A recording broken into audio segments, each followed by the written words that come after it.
Hello, I'm Susan Reiser, pastor and teacher at Old South Church in Hollowell, Maine.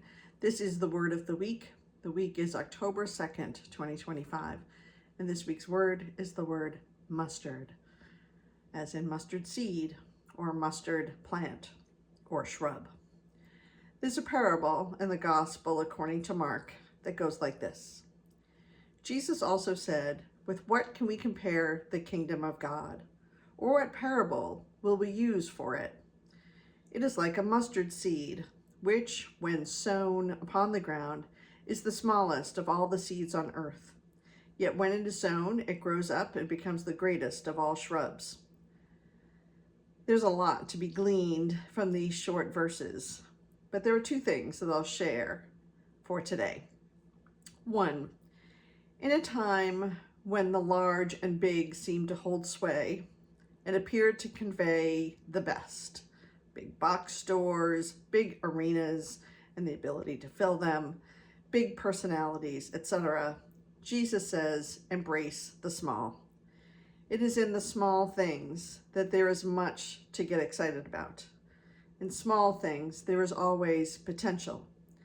You might be wondering, though, what about the fact that Jesus seems to highlight the growth of the small mustard seed?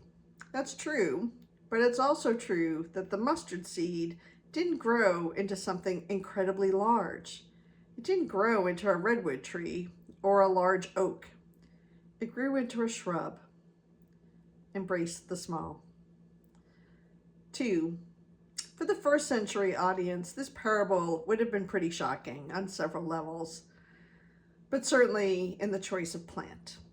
No one would willingly plant a mustard seed in their garden and take care of it and try to get it to grow. It was a weed. And more than that, it would likely take over the whole garden. It was an aggressive weed. So what's the lesson? Don't worry about feeling small, if you're feeling small. Don't worry about your small acts of kindness. They still matter, and they are full of potential you do not know. Be a weed.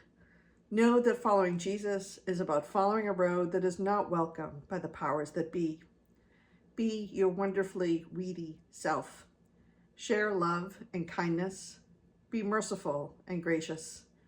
And through God's blessings, those small acts will grow. If you found this message to be meaningful, please consider sharing it. I'll see you next week.